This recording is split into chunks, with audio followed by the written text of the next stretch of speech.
मलाह समाज, निषाद समाज, जो हमारे आदरणीय नेता ने एक मुहिम छेड़ के रखा है, उसके तहत जो है आज भी कोई नहीं है, सारे लोग वीआईपी पार्टी के साथ है। ऐसा है, हमारे कोषाध्यक्ष जो है वही ना भारत सरकार का मंत्री बना है। लोडर और लीडर में फर्क ना होता है।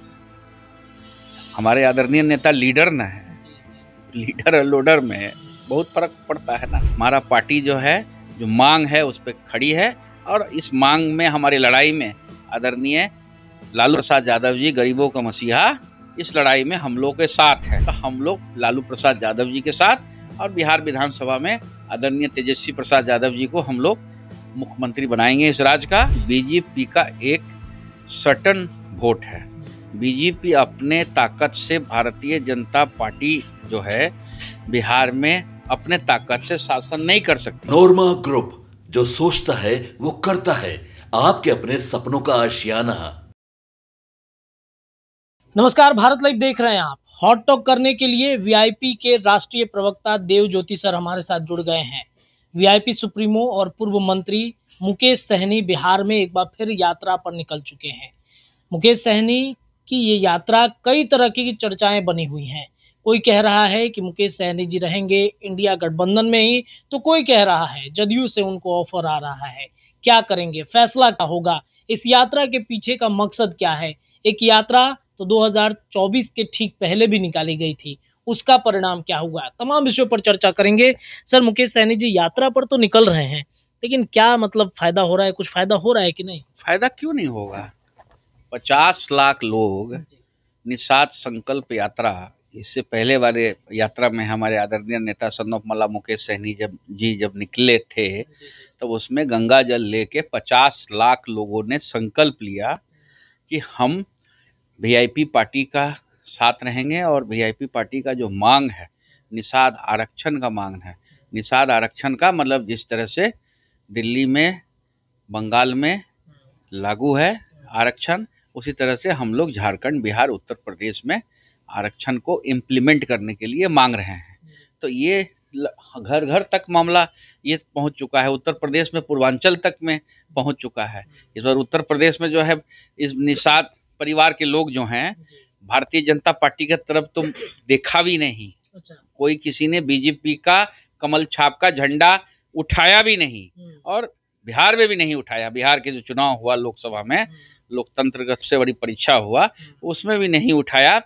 आज भाजपा का झंडा जो है, कोई निषाद परिवार का, मल्हार परिवार का कोई भी व्यक्ति है, कोई उठा नहीं रहा है। यह सार्वजनिक हो चुका है, और लोग जान भी गया है कि अब जो है बीजेपी के साथ जो है, एनडीए के साथ जो है मल्हार समाज, निषाद समाज, जो हमारे आदरणीय नेता ने एक मुहिम छेड़ के रखा है, उसके तहत जो है आज भी कोई नहीं है, सारे लोग वीआईपी पार्टी के साथ है। अच्छा, तो आप कह रहे हैं कि उन्होंने संकल्प दिलाया, कोई झंडा उठाने को तैयार नहीं है, तो बिहार में मुजफ्फरपुर और वो जो क्षेत्र है वहां पर बीजेपी की जीत हुई है, कैसे? देखिए, भारतीय जीत हार एक अलग चीज है। भारतीय जनता पार्टी ने अभी तक जवाब नहीं दिया कि 2019 में जो बिहार का जो चुनाव हुआ था और 2024 का जो चुनाव हुआ, उसमें भारतीय जनता पार्टी को 16 लाख वोट कम आया। 16 लाख वोट कम आया, 24 में कम आया 16 लाख। तो वो 16 लाख वोट बीजेपी को कम आया है, तो बीजेपी को पता है कि क्यों कम आया है, कहाँ से कम आया है, किसने वोट नहीं दिया है। तो ये टोटल आई वॉश है। आज के दिन में जब तक निषाद आरक्षण की लड़ाई हम लोग लड़ रहे हैं, निषाद आरक्षण केंद्र अगर नहीं लागू करेगी, तो हम लोग इसका एजिटेशन और तेज होगा। इसका अब आस्ते आस्ते हम लोग का पूर्वांचल के तरफ भी जो है, उत्तर प्रदेश में भी हमारे आदरणीय नेता सन ऑफ मला मुकेश सहनी जी का कार्यक्रम हम जल्दी लगने वाला है। अच्छा, तो ये बताइए कि बिहार में कहा जा रहा है कि भारतीय जनता पार्टी एक्सपेरिमेंट कर रही है निषाद के वोटों को लेकर के। मुकेश सहनी अगर तैयार नहीं होंगे तो उनके पास भी बहुत विकल्प है। हरी सहनी हो गए, मुजफ्फरपुर के सांसद हो गए, या फिर अन्य जो सहनी समाज के नेता हैं उनको आगे किया जा रहा है। ऐसा है, हमारे कोषाध्यक्ष जो है वही ना भारत सरकार का मंत्री बना। लोडर और लीडर में फर्क ना होता है। हमारे आदरणीय नेता लीडर ना है, लीडर और लोडर में बहुत फर्क पड़ता है ना। तो इससे कोई फर्क नहीं पड़ता है। हमारा पार्टी जो है, जो मांग है उस पर खड़ी है, और इस मांग में, हमारी लड़ाई में आदरणीय लालू प्रसाद यादव जी, गरीबों का मसीहा, इस लड़ाई में हम लोग के साथ हैं। तो हम लोग लालू प्रसाद यादव जी के साथ, और बिहार विधानसभा में आदरणीय तेजस्वी प्रसाद यादव जी को हम लोग मुख्यमंत्री बनाएंगे इस राज्य का, और एक निषाद का बेटा, मल्हा का बेटा जो है उप मुख्यमंत्री बनेगा 2025 का, जो बिहार में जंग होने वाला है। अरे, महागठबंधन 2024 में मल्लाहों का कितना वोट बैंक आप लोगों ने अपने तरफ करवाया है? अगर किया होता तो शायद आज तेजस्वी यादव कुछ और ज्यादा सीट जीत कर आए होते, ऐसा नहीं लगता? नहीं, आप बात समझिए, उसमें कैलकुलेशन का चीज है कि बीजेपी का एक सर्टन वोट है।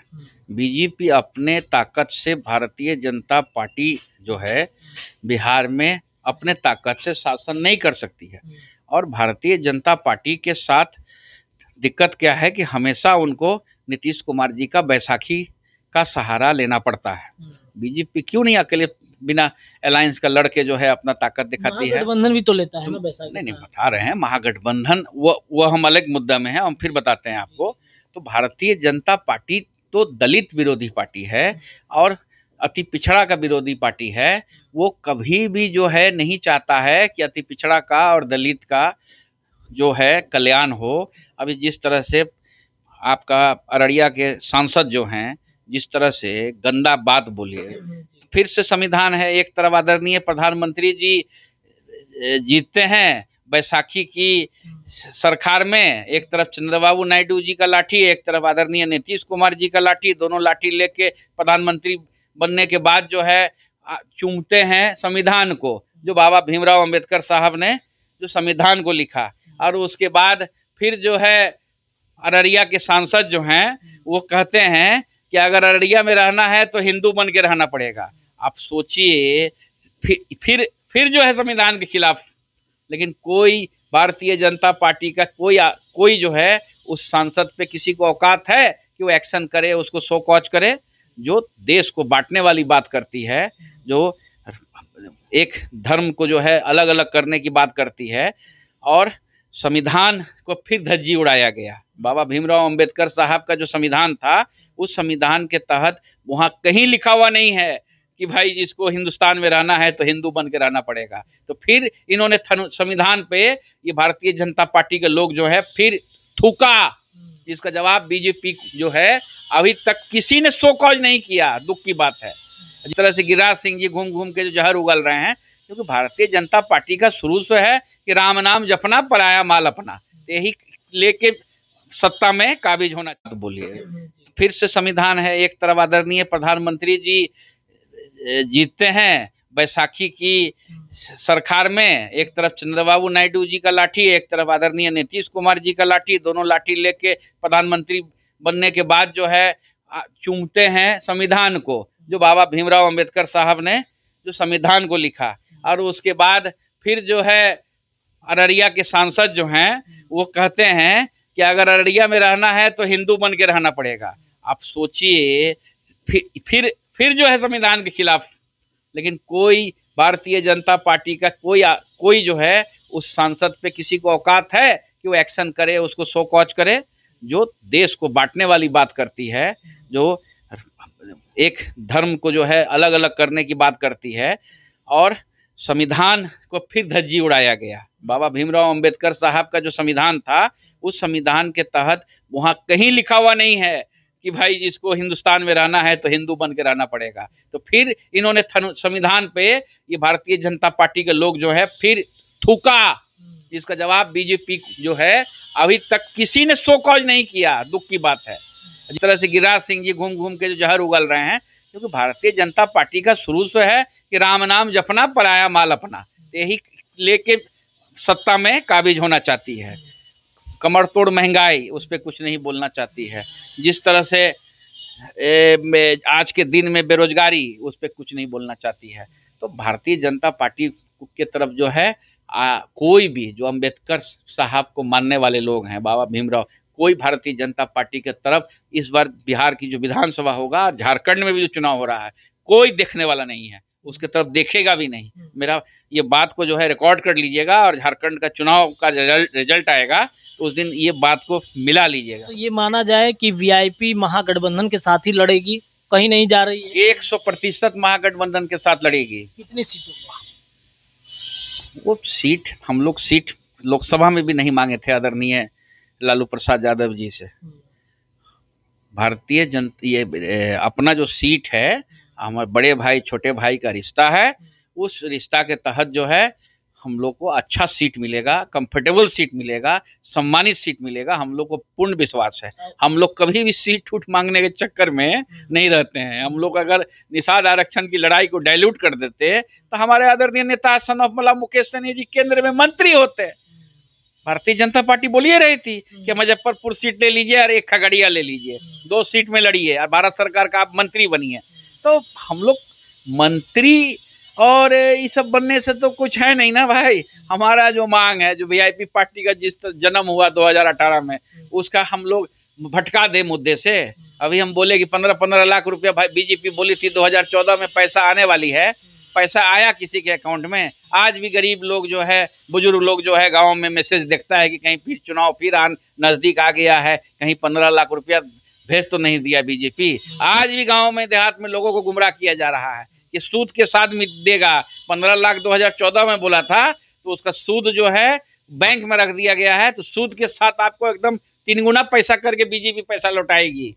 ये सब गुमराह करने की बात है। भारतीय जनता पार्टी का आज कोई नहीं है, वो उसका शॉर्ट में बोलिए कि बीजेपी जो है भारत जलाओ पार्टी है। अच्छा, तो बड़े भाई छोटे भाई की जो भूमिका है, क्या ये उप मुख्यमंत्री और मुख्यमंत्री की भी भूमिका निभाएगा? क्यों नहीं निभाएंगे भाई। हम 2020 में ही अगर अनाउंसमेंट हो गया रहता कि आदरणीय हमारे नेता सन ऑफ मला मुकेश सहनी जी को उप मुख्यमंत्री में, उसी समय 2020 में तेजस्वी यादव जी मुख्यमंत्री बन जाते।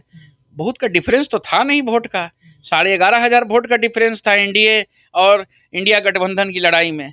और हम लोग अगर रहते आदरणीय तेजस्वी प्रसाद यादव जी के साथ, एक अति पिछड़ा का बेटा अगर साथ में रहता और उसमें हम लोग दम लगाते तो मुख्यमंत्री रहते। 2020 में ही जो है मुख्यमंत्री, 2020 में तो कबड़ चुका था भाई। 3-4 एमएलए से ना सरकार चल रहा था। हम लोग की ताकत से ना आदरणीय नीतीश कुमार जी मुख्यमंत्री बने थे। ऐसा थोड़ी ना है कि एकदम फुल मैंडेट मिल गया था 2020 की जो चुनाव थी। तो अभी इस बार होगा 25 में 110% तेजस्वी प्रसाद यादव जी इस राज्य के मुख्यमंत्री बनेंगे।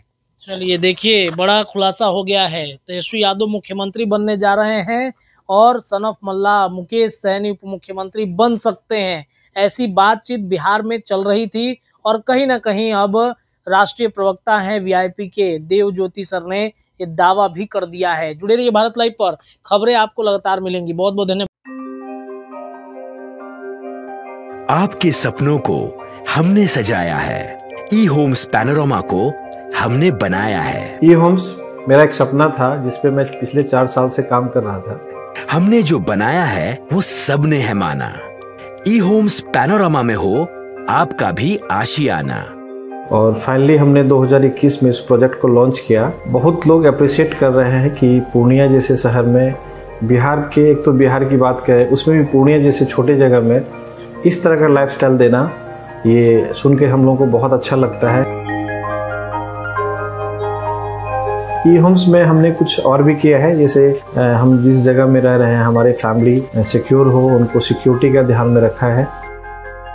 आपकी सुविधा और सुरक्षा आपके लिए खास है, ये आपका विश्वास है। इसमें आर्टिफिशियल इंटेलिजेंस का 7 लेयर सिक्योरिटी का हमने इस्तेमाल किया है। लश ग्रीन कैंपस को बनाया है। यदि हमारा बाउंड्री वाल है तो वो वर्टिकल गार्डन है। ये जितनी भी फैसिलिटी होता है एक इंटरनेशनल टाउनशिप में ई होम्स है, ये हम लोग विश्वास नहीं कर पा रहे हैं। जो भी हमारे मित्र दोस्त या जो भी हमारे बाहर के बाहर आते हैं तो हम लोगों को बहुत अच्छा सुनने को मिलता है और बहुत अच्छा क्रेडिट मिल रहा है। वो सारा हमने सिर्फ एक बिल्डिंग नहीं बनाया, हमने एक बहुत अच्छा लाइफस्टाइल दिया ई होम्स में। और मेरा एक सपना था जिसको मैं आज फुलफिल होते हुए देख पा रहा हूँ। ये आपका आवास है। ई होम्स पैनोरमा में अब आपका निवास है। E homes Panorama, luxurious lifestyle redefined. Panorama group, जो सोचता है वो करता है। अगर ये वीडियो पसंद आई और वह बिहार के राजनीति और बिहारियत से सरोकार रखेनी तो सब्सक्राइब बटन दबा के चैनल के सब्सक्राइब कर ली। ओजे एगो घंटी बा, ओकरा बटन दबा देला से कुल सटीक और मारक खबर रुआ मुफ्त में मिल जाई। अगर रुआ पत्रकारिता के हमनी के नया प्रयोग में सहयोग कर चाहतानी तो ज्वाइन बटन दबा दी। पेटीएम नंबर नोट कर ली 9386816700। धन्यवाद।